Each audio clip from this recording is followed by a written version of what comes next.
안녕하세요.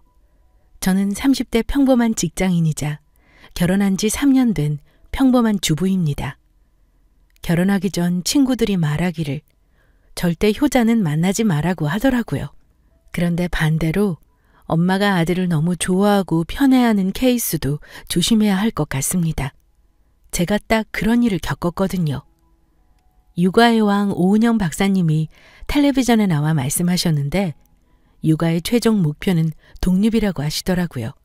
그런데 제 시모는 아들들을 전혀 독립시키지 않으셨어요. 아니, 특히 장난만 얼마나 싸고 도는지 모릅니다. 시모와 저의 고군분투 이야기 한번 들어보시겠어요? 저는 여태 살면서 인생에 고비랄 게 없었습니다. 넉넉하지는 않지만 제철 회사를 성실하게 다니시는 아버지, 항상 사랑으로 키워주셨던 어머니, 그리고 3살 차이 나는 남동생까지 내 식구가 오순도순 살았어요. 대학 졸업 후 중소기업에 취직하게 되었고 그때 회사에서 만난 옆 부서 팀장님이 지금의 남편이 되어버렸습니다. 항상 자상한 남편과의 연애는 참 행복했어요. 매일매일이 봄이었어요. 사내 연애가 이럴 때는 좋구나 싶었습니다. 그런데 평소 남편은 식사 비용을 아낀다면서 일주일에 3번 이상은 꼭 도시락을 싸왔어요. 오빠, 오늘도 도시락? 이따 팀원들이랑 같이 나가서 먹자, 오랜만에. 오늘도 도시락 싸왔어. 예지 것도 싸오려고 했는데 양이 너무 부족해서. 오늘 예지는 맛있는 거 사 먹어? 우와, 근데 이게 다 뭐야? 진수성찬이다. 오빠가 싼 거야? 그래, 우리 엄마 음식 솜씨가 이 정도야. 우와, 대박인데? 소불고기, 어머, 이거 게장이야? 도시락 퀄리티 진짜 최고다. 오빠 팀이랑 우리 팀이 식사 시간이 달라서 매번 이 도시락 구경을 못했네. 와, 매번 오빠는 이렇게 멋지게 먹고 있었던 거야? 정말 어머님이 아들에 대한 사랑이 넘치시네? 그런가? 우리 형에 대한 사랑일걸? 응? 형 것도 싸주시는구나? 엄연히 말하면 사실 형 도시락이야. 형이 자주 야근하는데 형 준다고 이렇게 싸주시거든. 그런데 형은 안 가지고 가. 엄마 속상할까봐 내가 대신 가지고 나오는 거야. 형이 부탁했거든. 뭐 나야 도시락 먹고 좋지. 그런 거야? 그래, 뭐 누가 먹든 간에 먹으면 됐지. 그때까지도 잘 몰랐습니다. 시모가 장남에 대한 집착과 사랑이 어느 정도인지, 게다가 그 안에서 남편이 받는 소외감과 외로움이 상당하다는 사실도 전혀 눈치채지 못했습니다. 그리고 시간이 흐르고 저희는 자연스레 결혼을 하게 되었어요. 항상 믿음으로 저를 대해주었던 남편. 남편은 최고의 신랑감이었습니다. 그런데 문제가 하나 있었죠. 바로 신혼집이었습니다. 요즘 대출을 끼고 집 사는 게 당연한 거라 그건 감안했지만 기본적으로 회사 근처에 집을 마련하기엔 너무 무리가 있었어요. 게다가 오빠는 대학원까지 나와서 좀 늦게 취업을 한 상황이라 저랑 비슷하게 돈을 모았습니다. 저 역시 2년 동안 동생 학자금 대출 갚아주는데 보탬을 준 상황이라 그리 넉넉하지는 않았죠. 결혼을 미루기엔 서로 사랑했기 때문에 연애 2년 차에 집 문제로 상황이 꼬이기 시작했습니다. 그래서 저희는 각자 집에 가서 솔직하게 사정을 말씀드리고 조언을 구해야겠다고 생각했어요. 결국 오빠와 저는 상견례를 좀 서둘러 진행하게 되었죠. 생전 처음으로 상견례를 한다고 생각하니 정말 떨리고 긴장되었습니다. 가장 깔끔하고 이쁜 옷을 입고 화장도 너무 진하지 않게 했어요. 오빠와 저는 두 집의 가운데 적당한 곳에 위치를 잡아 괜찮은 한정식 집을 예약했습니다. 그리고 드디어 그날이 왔어요. 저희 집은 4식구 모두가 나왔고 오빠네 식구들은 어머님, 형님분 그리고 오빠까지 3식구가 나왔습니다. 일찍이 오빠 아버님은 지병으로 돌아가셨어요. 그렇게 어색한 식사가 끝나고 본격적인 결혼 이야기를 하게 되었죠. 아이고, 기병이가 참 착실하고 성실해요, 사부인. 정말 아드님 잘 키우신 것 같아요. 그래요? 네, 착한 거 빼고는 별거 없어요. 왜요? 착한 마음 가지고 있다는 게 얼마나 대단한 건데요. 정말 안심이에요. 우리 예지 부족한 게 많은데 많이 살펴주세요. 네네. 알아서 하겠죠 뭐. 근데 지난번에 집에 한번 놀러 왔는데 설거지 같은 건 집에서 안 시키시나 봐요? 네? 아니요. 가끔 예지 시키죠. 왜요? 근데 살림이 미리 많이 시키기 싫어서 안 배운 게 더 많아요. 어쩐지. 안 그래도 설거지를 시켰는데 물을 뚝뚝 흘리면서 하더라고요. 제가 가르쳐야죠 뭐. 제대로 살림을 할 수 있을지 저도 걱정이 되더라고요. 그리고 집안 청소는 자자 엄마 그만해요. 오빠는 아슬아슬한 시모의 대화를 가까스로 중단했습니다. 순간 분위기가 정말 싸해졌어요. 평소 저희 아버지는 얌전하고 신중한 편이셔서 모든 대화를 듣고 계시다가 드디어 집 이야기를 꺼내셨습니다. 그럼 우리 아이들 집은 어떻게 하는 게 좋을까요? 상견례자리라 편하게 이야기하려고 했는데 아이들 연애도 오래되었고 어차피 시킬 거면 저는 빨리 시키고 싶어서요. 집이요? 맞다. 내 정신 좀 봐. 안 그래도 그 이야기 드리려고 했는데 사실 우리 장남이 곧 결혼을 해요. 아무리 그래도 첫째가 결혼 먼저 가는 게 맞지 않을까요? 그래서 첫째 먼저 가고 보내야 할 것 같아요. 아무래도 둘째는 내년쯤 생각하고 있어요. 괜찮겠죠? 형 결혼해? 여자친구 있어? 어머, 넌 동생이 돼서 그것도 몰랐니? 응, 나 결혼할 여자 생겼어. 줄곧 침묵을 지키던 기병 오빠네 형이 고백하듯이 이야기를 했습니다. 가족끼리 그런 것도 서로 공유를 안 했나 싶더라고요. 특히 저희 기병 오빠만 모르고 있던 눈치였습니다. 이상하게 오빠만 소외당하는 느낌이 들었어요. 암튼 저희도 그리 넉넉하지가 않아요. 방금 들으셨겠지만 그래서 말인데 제가 장남 결혼은 먼저 보내야 둘째 기병이를 보내든 말든 할 것 같습니다. 집 문제도 마찬가지고요. 어떻게 들리실지 모르겠지만 저는 결혼은 자기들끼리 알아서 하는 거라 생각해요. 애들 여태 모은 거랑 대출 끼면 뭐 작은 오피스텔 정도는 들어갈 수 있겠죠. 남편 쪽에서 집 해야 한다는 그런 편견 버려주셨으면 합니다. 기병 어머님, 그게 무슨 말이세요? 저희가 언제 남자가 집을 다 해야 한다고 했나요? 오해하셨네요. 아니, 솔직해지세요. 다 말은 그렇게 하시면서 여자 쪽 집에서는 이것저것 바라는 게 많더라고요. 우리 장남은 그나마 대기업 다니니까 대출이 잘 나와요. 그래서 알아서들 잘할 거니 걱정이 없는데 둘째 녀석은 제가 감당하기는 어려울 것 같아서요. 아무튼 저희 집 쪽에서 집은 못할 것 같아요. 너무 서운하게 생각하지 마세요. 미리 말할게요. 상견례 자리가 원래 이렇게 불편하고 가시방석인 걸까요? 첫인상이 그렇게나 중요하대서 한 달 전에 잡은 약속이었는데 결국 그날 약속은 그렇게 산산조각 나고 말았습니다. 꼭 집에 문제가 아니라 그날 시모가 보인 태도 때문이었어요. 은근히 돌려깎기를 하면서 자기 아들을 깎아내리고 저를 비교하는 그런 모욕적인 말들 모두 상처였습니다.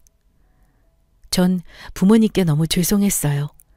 제 잘못은 없지만 제가 뵐 면목이 없었습니다. 죄를 짓는 기분이었어요. 오빠도 그날 이후 연신 신경 쓰면서 불면증에 시달렸습니다. 결국 친정에 찾아가기로 했죠. 엄마, 아빠, 우리 왔어요. 그래, 어서들 와라. 아버님, 어머님 안녕하세요. 잘 계셨지요? 그래.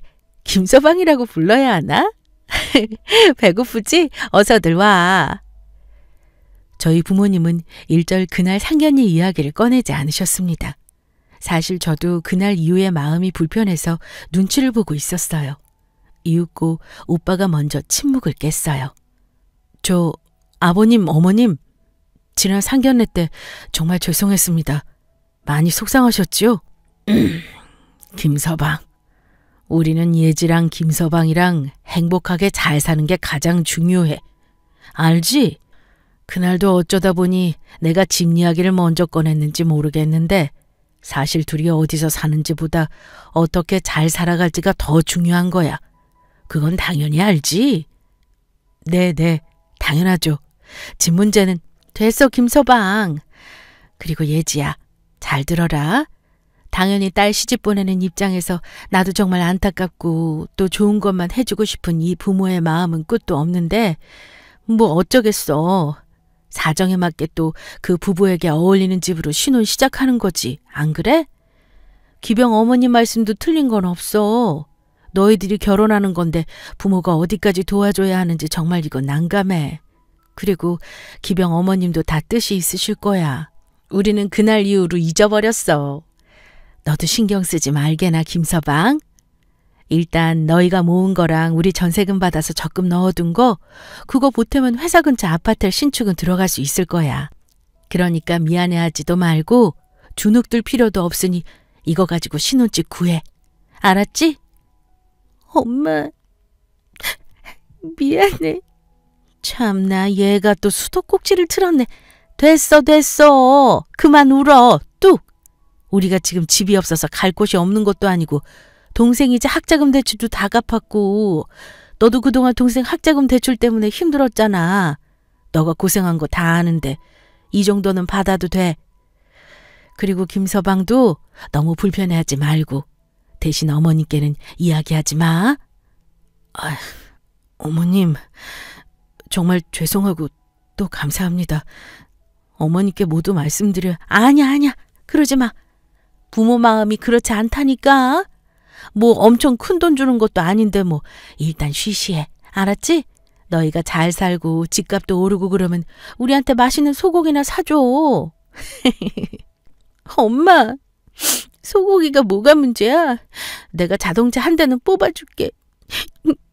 뭐? 이 엄마 면허도 없어. 다행히 저희는 친정의 사랑과 관심 덕분에 신혼집 준비를 잘 시작할 수 있었습니다. 엄마의 약속대로 좋은 게 좋은 거라는 생각에 굳이 시모에게 이 사실을 알리진 않았어요. 분명 또 괜한 딴지를 거실 것 같았습니다. 모르는 게 약이라는 말이 있잖아요. 딱 그런 느낌이었습니다. 그리고 시간이 흘러 기병이 오빠 형도 결혼할 때가 되었어요. 시모가 그렇게 장남하는 데는 이유가 있었습니다. 기본적으로 시아주버님은 큰 문제 없이 대학교를 졸업해 바로 대기업에 들어갔어요. 그리고 워낙 머리가 어릴 때부터 명석하셔서 지금 따로 사업체도 하나 운영 중이라고 하셨습니다. 그래서인지 시모가 그렇게 이뻐했다고 오빠에게 전해 들었습니다. 그놈의 장남. 첫째 형만 이뻐해서 기병이 오빠가 학창시절 내내 형에 대한 열등감이 있었다고 했습니다. 그런데 정말이지 그 현장을 보니까 입이 벌어지더라고요. 하루는 시아주버님이 곧 결혼을 앞두고 있어 결혼할 여자분, 그러니까 저에게 형님이 되실 분을 처음으로 만난 적이 있었어요. 결혼할 여자분은 발레리나를 하시다가 지금은 결혼을 앞두고 그만둔 상태라고 하셨습니다. 새초롬하게 생긴 여자분이셨는데 누가 봐도 서울 깍쟁이처럼 생겼더라고요. 안녕하세요. 저는 기병 오빠 여자친구 김예지라고 해요. 반갑습니다. 안녕하세요. 축하드려요. 이제 곧 결혼하신다고요. 이제 저희 가족이네요. 저희도 내년에 할 것 같아요. 아, 네. 참 퉁명스러운 말투가 마음에 안 들었어요. 그래도 이야기를 이어나갔습니다. 처음이라 낯설어서 그런 거라 생각했죠. 근데 요즘 저희도 신혼집 알아보느라 정말 죽겠어요. 정말 집값이 난리도 아니더라고요. 신혼집은 어디로 생각 중이세요? 기병 씨가 이야기 안 해요? 네? 어떤 이야기요? 지금 이 집이요. 아마 여기로 들어올 것 같아요. 어머, 그러세요? 그럼 여기 어머님은 어떻게? 아니요. 이 집 아예 오빠한테 주셨어요. 그래서 신혼집은 크게 걱정 없게 됐죠, 뭐. 명의를 아예 형님분께 주셨다고요? 저는 처음 듣네요. 이제 곧 결혼하시는데 뭐 받은 거 없어요? 어차피 우리는 며느리잖아요. 이렇게 이 집 사람 되기 전에 하루빨리 받을 건 받아야 된다고요. 안 그러면 한 입으로 두말한다니까요. 아, 네네. 저는 결국 진실을 알게 되었습니다. 장남 노래를 부르시더니 결국 시모는 신도시에 있는 34평 아파트를 모두 아주버님 명의로 돌려주셨습니다. 못해도 15억이 훨씬 넘는 아파트인데 이걸 모두 형에게 명의를 돌렸다는 사실을 들으니 저도 좀 속상하더라고요. 결혼할 때 아무것도 받을 생각하지 말라던 시모의 목소리가 생생하게 생각났기 때문이었습니다. 분명 아무것도 못 해준다고 하셨는데 갑자기 형에게만 이 집을 모두 넘겨주었다는 게 순간 답답하고 화가 났어요. 저는 궁금한 건 못 참는 성격이라 다 함께 모인 자리에서 자초지정을 물어봤습니다. 저 어머님, 궁금한 게 있는데요. 혹시 이 집 파셨어요? 네가 그걸 어떻게 아냐? 그리고 팔든 말든 무슨 상관이야? 아, 형님하고 말하다가 들었는데 이 집 아주버님 앞으로 해주셨다고 해서요. 그래, 내가 우리 장남한테 돌렸는데 왜? 남자가 그래도 집은 해야 하지 않겠니? 물론 어머님께서 알아서 하실 문제죠. 그런데 저희도 곧 6개월 뒤면 결혼할 텐데 저번 상견례 때는 전혀 도와주실 수 있는 상황이 아니라고 하시지 않으셨어요? 그래, 기병이 도와주기는 좀 어렵다는 거였지. 아니, 그럼 아주버님은 도와주실 수 있고요?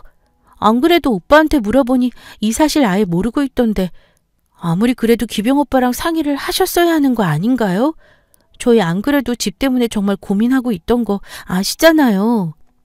참나, 너 감 내놓아 배 놓아라. 지금 이러는 거냐? 아니요. 오해하지 마세요. 이렇게 큰 집을 받으신다고 하셔서 어떻게 된 건지 여쭤보려고요. 그리고 또 저희도 결혼을 앞두고 있는 상황이니까요. 그래, 너 말 잘했다. 야, 김기병. 이 집 형한테 주기로 했다. 괜찮지? 어머님은 이런 중요한 문제를 이제야 그것도 모두 있는 자리에서 통보하셨어요. 정말이지 기병 오빠를 너무 무시하셨습니다. 평소 그래도 형을 챙기고 어머니께 효자였던 오빠는 정말 이번에는 좀 달랐어요. 그래, 마음대로 하세요. 어차피 내 이야기는 처음부터 들을 생각 없었잖아요.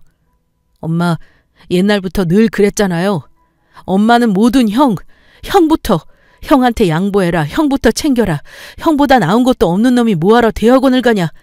그러면서 늘 형부터 챙겼어요. 그래도 이런 중요한 문제는 미리 이야기했어야 하는 거 아니에요? 야, 너 지금 배 아파서 그러냐? 엄마한테 지금 무슨 말버릇이야? 질세라 아주버님이 끼어드셨습니다. 형도 그러는 거 아니야. 형이 이 집을 받든 말든 그래. 솔직히 나도 결혼 앞두고 있는 마당에 나도 이 집 욕심나는 건 맞아. 그런데 형이 받게 되었다고 해도 내가 안 된다고 말릴 생각도 없어.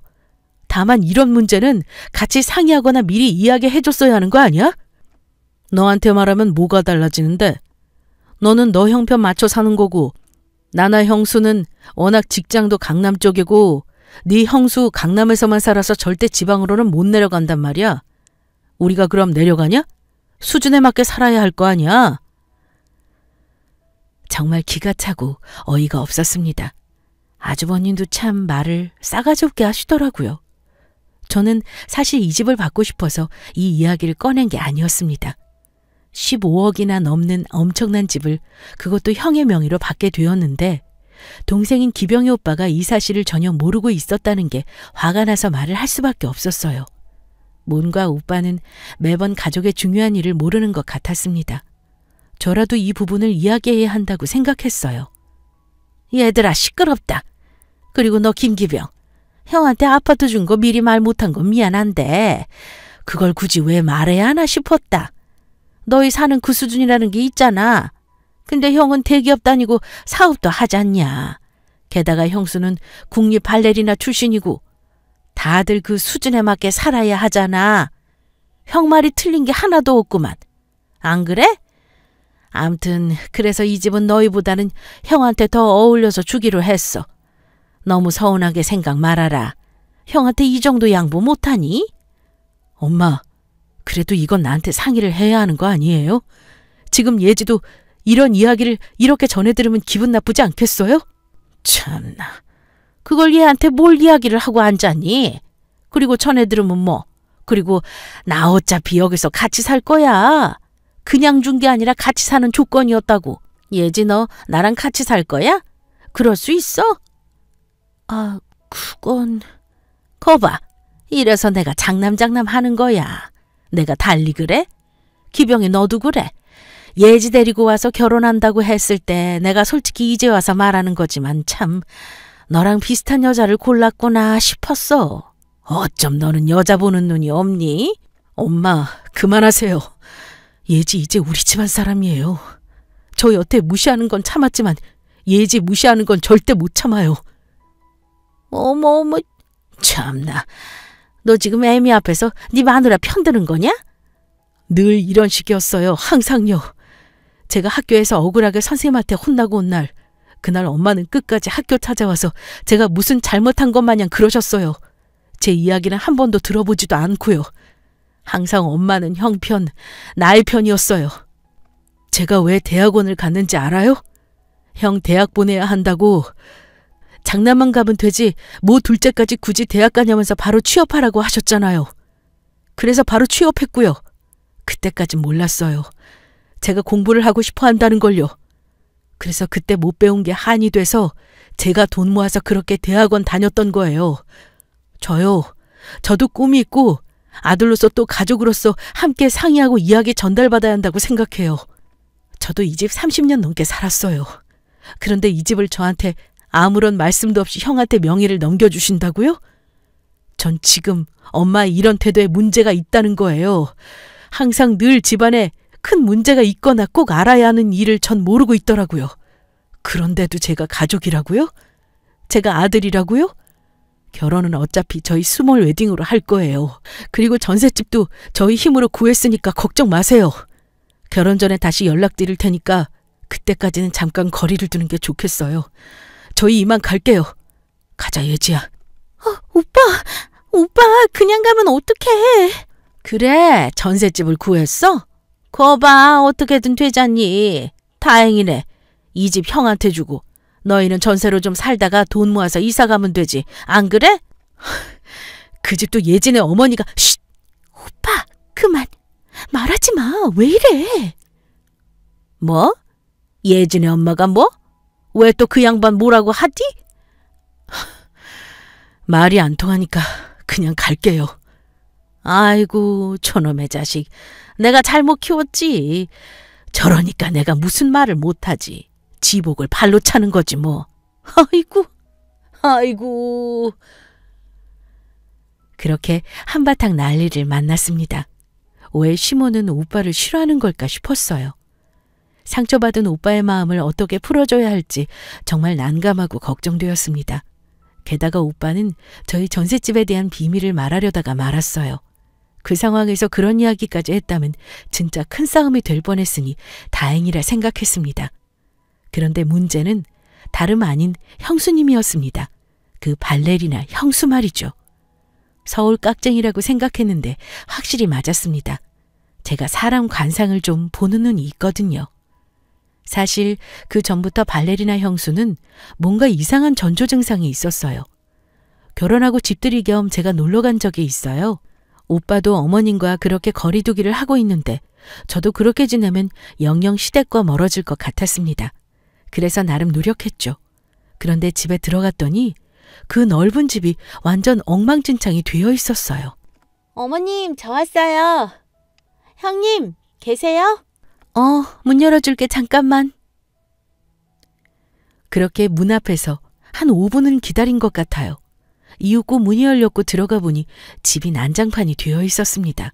그 5분 사이에 치웠다고 해도 평소 청소를 안 한 티는 그대로 보이더라고요. 아, 형님, 어머님은요? 잠깐 나가셨어. 여기 앞에 빵집 생겼더라고. 오면서 봤어? 거기 앙버터 빵이 그렇게 맛있대. 어머님 운동하실 겸 어차피 나간다고 하시길래. 아, 네.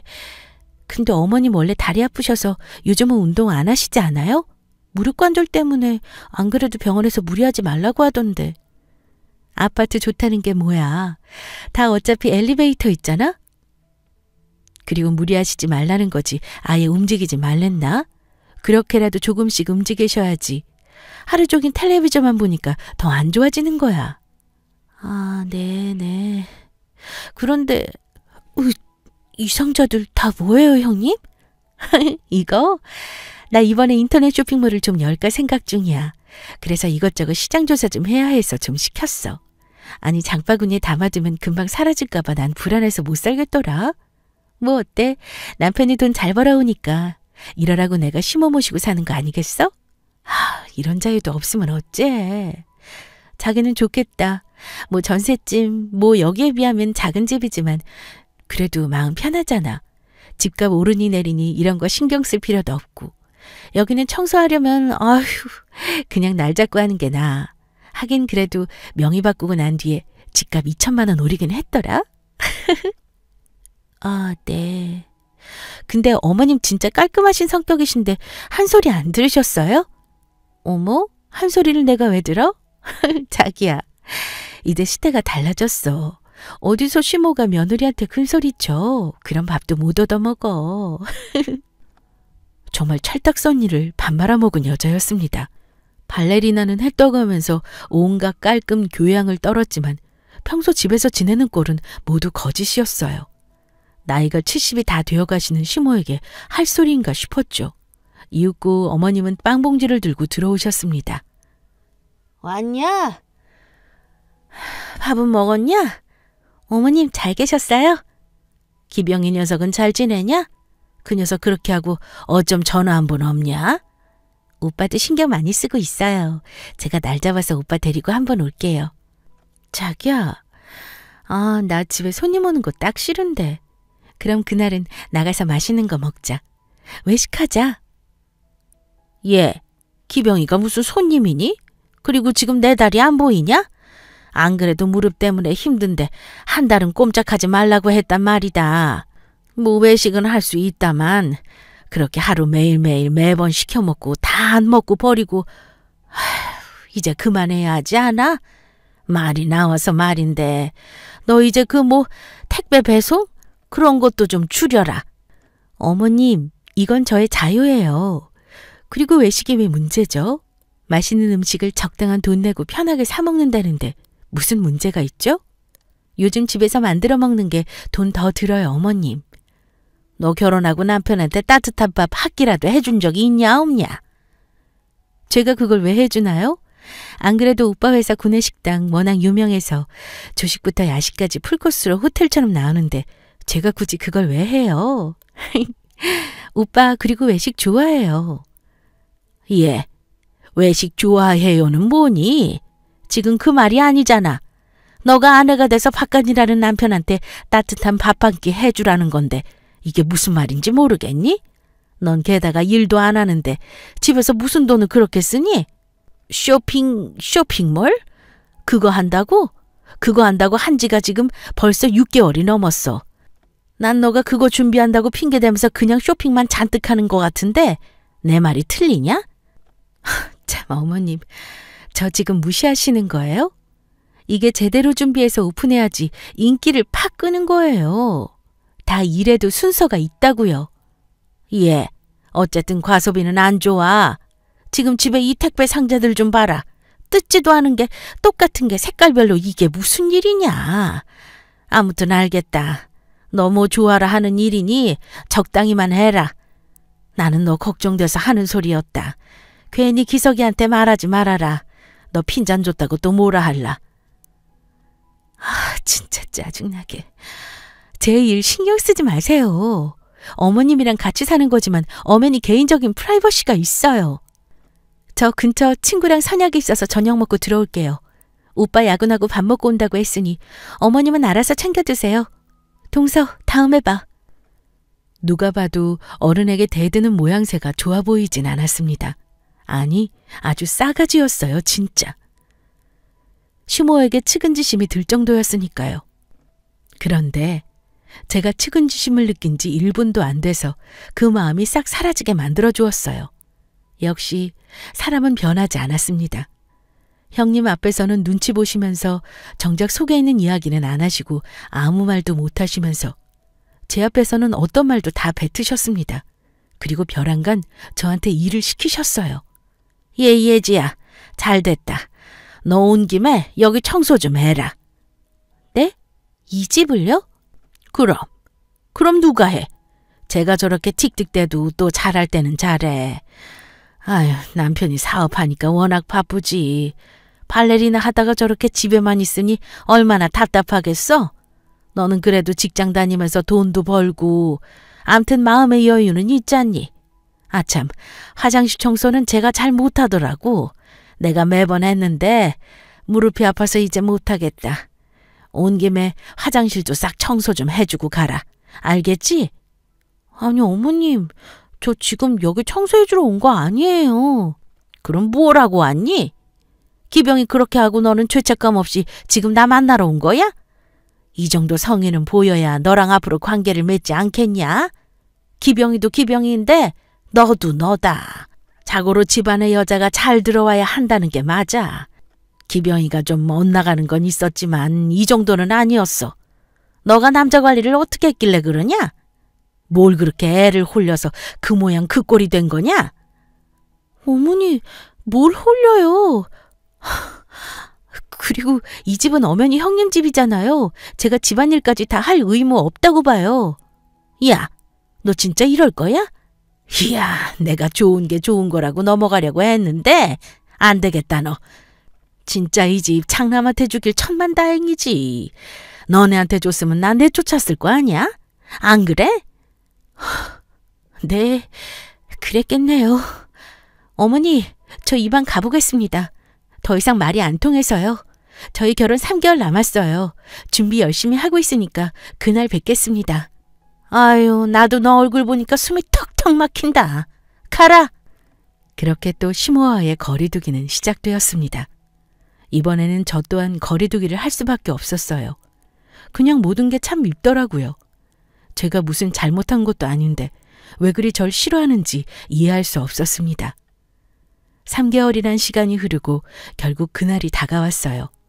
저랑 오빠는 사랑하는 마음, 서로에 대한 믿음 하나로 결혼을 결심했습니다. 시모가 참 유별하고 마음에 안 들었지만 오빠를 놓칠 수는 없었어요. 그리고 3개월 후 저희는 축복 속에서 결혼을 했습니다. 다행히 시댁 식구들도 미우나 고우나 결혼식이니 모두 참석해 주었어요. 그리고 스몰 웨딩을 무사히 끝내고 친척들과 모여 밥을 먹었어요. 코로나 시국이라 정말 가까운 친척들만 남아서 먹기로 했죠. 결국 저희 부모님은 시모에게 끝까지 전셋집에 돈을 보태주신 일을 말씀하시지 않으셨습니다. 하지만 밥을 먹다 보니 자연스레 그 이야기가 나오고 말았어요. 사부인, 오늘로써 우리 예지랑 기병이 하나가 되었네요. 네, 뭐. 아이들 집 문제는 걱정 마시고 우리 예지 이뻐만 해주세요. 부족하지만 착하게 알려주시면 잘 따라갈 거예요. 애들 집이요? 전 걱정 안 해요. 알아서들 잘하겠죠. 안 그래도 아파트? 아파텔? 거기 들어간다고 하던데. 맞아요. 성도 쪽에 아파텔이라고 해서 요즘 잘 되어 있어요. 거기 알아보느라 정말 고생했죠. 어머, 거기 유명한 데 아니에요? 얘 기병아, 너 거기로 들어가는 거야? 왜 말 안 했어? 거기 비싸잖아. 어떻게 거기 가게 된 거야? 아, 엄마, 걱정하지 마. 우리가 잘 해결했어. 이상한데? 거기 못해도 5억이야. 너희 사정 내가 뻔히 아는데 너는 중소기업 다녀서 대출 아무리 땡겨도 모자랄 텐데 어떻게 그 집을 마련했대? 너희 로또라도 했냐? 사부인, 저희가 살짝 보태주었습니다. 딸 시집 보내는데 그 정도는 해야죠. 너무 부담 마세요. 무슨 말이세요? 그리고 이런 일을 저한테 상의도 없이 진행하시면 어떻게 합니까? 저는 무슨 이 결혼식 들러리라도 되나요? 우리 아들 결혼하는데 지금 집값 안 보탰다고 무시하시는 거예요? 게다가 생색 내시는 거예요? 아, 저희는 그런 게 아니라. 엄마, 그만해. 아, 진짜 쪽팔리게. 뭐 쪽팔려? 그래, 너희끼리 알아서 가라고 했지 이렇게 여자 집에서 다 해준다고 해서 덥석 받아서 가? 너 무슨 처가살이 할 일 있어? 송도? 송도 쪽이면 예진의 집 쪽이잖아. 참나, 기병이 처가살이 시키려고 집 사주셨어요? 아니 사부인, 그게 무슨 말씀이십니까? 오히려 이건 저희가 감사 인사를 받아야 하는 거 아닙니까? 저희도 없는 살림이지만 아이들 집 때문에 너무 고생하길래 어렵게 모아놓은 전셋집 팔아서 남은 돈 좀 보태줬습니다. 그때 상견례 때도 말씀하셨듯이 저 역시 사정이 되는 집에서 아이들 도울 수 있다면 그렇게 하자고 생각했고요. 미리 말씀 못 드린 건 신경 쓰일까 봐, 또 괜히 기분 나쁘실까 봐 그랬습니다. 그래서 지금 말씀드린 거고요. 그런데 어쩜 호의를 이렇게 무시하십니까? 처가살이요? 나 원참... 아유, 됐고요. 처음에는 말들은 그렇게 하십니다. 그런데 결국엔 이거 해라 저거 해라 하면서 그렇게 사위를 이용하더라고요. 암튼 집은 해결됐다고 하니 참 다행인데 그래도 이러는 거 아닙니다. 같이 결혼시키는 건데 이렇게 혼자 생색내시는 게 어딨나요? 어머님, 그게 아니라 저희가 말씀 못 드린 이유는 예지야, 됐다. 너도 참 서운하다. 그렇게 어머님 하면서 따르더니 뒤에서는 다 자기 실리를 따지고 있었구나. 이렇게 시어미 무시하면 안 된다 너도. 엄마 그만 좀 해. 네, 맞습니다. 결혼식 날까지도 그 난리가 났습니다. 정말 눈물이 펑펑 났어요. 그날 원래 일정대로라면 가족들끼리는 남아서 이부 행사를 진행하고 밥을 좀 더 먹고 가려고 했는데 그 행사는 어쩔 수 없이 취소되고 말았습니다. 모두 밥도 제대로 먹지 못하고 그 자리를 황급히 떠나야 했어요. 누구 하나 체하지 않은 게 이상할 정도였습니다. 전쟁 같은 결혼식이 끝나고 저희는 송도 아파트에 드디어 입주를 하게 되었어요. 1년밖에 안 된 신축이라 아파트가 참 깔끔하고 좋았습니다. 정말 부모님께는 너무 죄송하고 또 감사했어요. 다행히 집이 멀지 않아서 주말마다 오빠랑 함께 자주 놀러 갔습니다.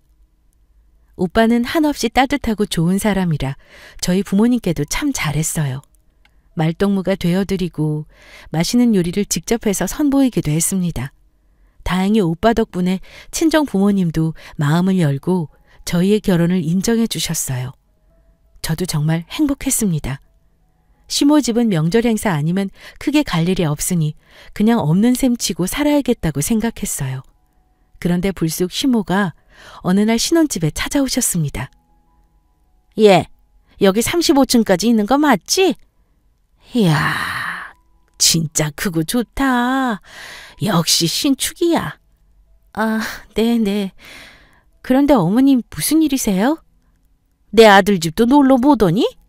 이제 결혼한 지 한 달 된 거지? 그래, 잘 해놓고 사네. 지금은 이렇게 꾸미고 살 텐데 앞으로 너 아기 낳고 그러면 또 달라진다. 그러니까 너무 깔끔 떨고 그러진 마라. 아, 어머님. 아기 문제는 결혼 전부터 말씀드렸잖아요. 오빠와 저는 낳지 않기로 합의를 봤거든요. 예. 기병이가 너 때문에 그렇게 합의 본 거지. 안 그래? 너가 오죽 싫어하니까. 이게 결혼하고 또 살다 보면 달라진다니까. 형수 봐라. 그 삐짝 마른 게 발레리나만 해서 그런 애도 아기 준비한다고 하는데 너도 준비해. 자식이 있어야 무시 안 당해. 어머님은 줄곧 아기를 강요하셨습니다. 어머님의 마음은 100번 1000번 공감하지만 이걸 며느리에게 강요할 수 있는 건 아니라고 생각했어요. 그리고 오빠와 합의를 보고 결혼했고 어머님께도 결혼 전부터 말씀드렸던 거라 이해해 주실 거라 믿었는데 아니었습니다. 정말 속상하더라고요. 어머님, 저는 아기를 낳을 생각은 없어요. 아기를 너무 이뻐하지만 제 아이가 되면 지금 하고 있는 일은 못할 거고 경력 단절되는 것도 걱정되고요. 게다가 오빠랑 지금 이대로가 정말 좋아요. 존중해 주세요. 뭐 존중? 너도 이 시어미 좀 존중해라. 노력해 볼게요 하면 되지 뭘 그리 말이 많냐. 아 참, 이번에 첫째가 회사 연수로 미국을 간대. 그래서 부부가 이참에 함께 놀러 갔다 오라고 했다. 그래서 말인데 집에 와서 너가 김장 좀 담가라. 미국 가면 뭐 먹을 게 있겠니? 그래도 한 달은 갔다 올 텐데 김치라도 해서 보내려고. 너는 음식 잘하잖냐? 걔네 미국 보낼 때 싸가지고 가게, 응? 네? 형님네 미국 가서 먹을 김치를 제가 김장을 하라고요? 어머님, 그게 무슨 말 그대로야. 어차피 너희 김장해서 먹잖아. 안 그래? 아니요. 저희 친정이 그렇게 먹기는 하는데 저는 따로 그렇게 안 먹어요. 김장, 옆에서 지켜만 봤지 전 잘 못해요. 예, 그래도 옆에서 보고 배우는 게 얼마나 많은데. 잔말 말고 다음 주 토요일에 한번 와라. 기병이 데리고. 아, 그리고 그 한 달 동안 말이다. 여기 집에 좀 지내야 되겠는데? 네? 왜요? 뭘 왜긴 왜야. 내가 밥을 혼자 해먹기도 좀 그렇고 또 이참에 너희 집에 같이 좀 지내야 할 것 같아. 아들 봐서 참고 살라고 했는데 영 안 되겠어. 청소도 제대로 안 하고 아주 그냥. 근데 뭐 내가 첫째 며느리 그렇다고 잡을 일이 있냐? 걔네도 나한테 송도 가서 지내라고 하더라. 생각해보니 여기도 집 넓고 아기도 없으니 괜찮을 것 같아. 왜? 기분 나쁘냐? 아니, 이렇게 갑자기 말씀하시니까요. 게다가 저희는 이제 신혼 한 달 차예요. 그게 뭐? 너희 그래도 연애 3년 했잖아. 그럼 뭐 다 알고 지낸 거지 뭐. 여기 근처에 내 친구들도 많고. 게다가 나도 이제 더 이상 장남 눈치 안 보고 싶다. 너는 나 눈치 줄 거 아니지? 저는 도저히 참을 수가 없었어요. 갑자기 상의도 없이 이제 한 달도 채 안 된 신혼집에서 시모와 함께 산다니요. 정말 지옥 불구덩이로 들어가는 기분이었습니다. 그리고 이 집은 친정에서 어렵게 구해주신 집이었으니 더 마음이 아팠어요. 어머님, 오해하지 말고 들으세요. 이 집 어떻게 구한지 아세요? 또 생색내는 거야? 저희 부모님 정말 열심히 사셨어요. 그리고 사실 집에 대출도 조금 남아있어요. 그런데 저랑 동생 물려주겠다고 전셋집 얻어두신 거 있는데 그걸 파셨어요. 그리고 그 돈으로 저희 보태주신 거예요. 그리고 돈을 떠나서요. 저는 어머님과 같이 못 살아요. 야, 내가 아들 집에서 산다는데 그게 말이 안 돼? 너가 이래라 저래라 할 건 아니지 않아? 엄연히 말하면 제 집이죠. 이 집 제 이름으로 된 명의예요. 여기요. 저는 당당하게 제 명의로 된 아파트 계약 서류를 시모에게 보여드렸습니다. 애초 부부 공동 명의로 하려고 했으나 오빠가 극구 만류해서 제 이름으로 계약을 했어요. 어머님은 제 명의로 된 계약서를 보시더니 눈빛이 흔들리셨습니다. 참나, 너 진짜 웃긴다. 아니, 한 달 지내보고 괜찮은데 더 지내겠다고 하는데 그렇게 한 달도 못 사냐? 너 진짜 이러는 거 아니다. 내가 이렇게 될 줄 알았으면 기병이 결혼 더 뜯어말렸어야 했는데. 어머님, 기병이 이제 어머님 자식이기도 하지만 제 남편이에요. 그동안 오빠가 겪은 일 다 들었어요. 정말 외롭게 지냈더라고요. 그런데 제가 오빠한테 미안해서라도 전 어머님과 같이 못 살아요. 아니, 제가 말릴 거예요. 그동안 오빠 너무 상처받았어요. 이제 그만해 주세요. 그리고 첫째, 그렇게 좋아하시는 장남, 아주버님 집에 가서 사세요. 한평생 아주버님만 아끼고 좋아하셨는데 이제 와서 어머님을 내쫓는 게 말이나 되나요? 명의도 아주버님께 드렸는데 그 고마움을 모르시는 거겠죠? 어머님 장남 하시더니 진짜 엄마에 대한 고마움을 모르는 것 같네요. 제 말이 틀렸나요? 그리고 마침 집에 택배가 왔다는 초인종 소리가 울렸습니다. 택배를 받고선 그 열린 문 사이로 어머님을 쫓아냈어요. 안 그랬다가는 그 잔소리를 하루 종일 듣고 있어야 했습니다. 어쩔 수 없었죠.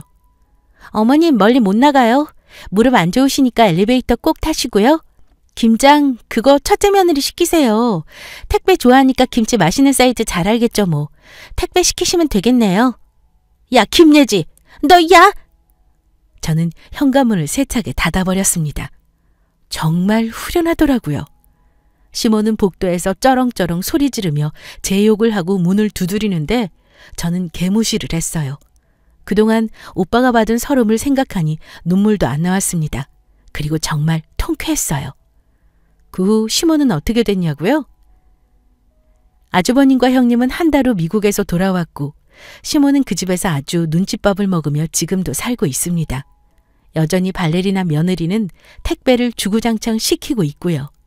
쇼핑몰 오픈은 아직도 감감무소식입니다. 여러분도 말도 안 되는 이유로 무시받고 상처받은 적 있나요? 그럼 절대 참지 마세요. 참는다고 해결되는 게 아닙니다. 내가 어떤 상황인지 감정을 말하지 않으면 상대방은 절대 알지 못해요. 시어머니는 그 이후로 가끔 송도집에 놀러 오세요. 그리고 그날 이후로 자기도 민망하셨는지 제 눈치를 살피셨습니다. 저는 이제 할 말은 하는 며느리로 이미지를 만들었어요. 옛말에 작은 고추가 맵다라는 말 아시죠? 여러분도 이건 아니다, 부당하다 싶은 건 더 이상 참지 말고 말하세요. 그게 본인을 진짜 사랑하는 방법입니다. 지금까지 제 이야기 들어주셔서 감사합니다.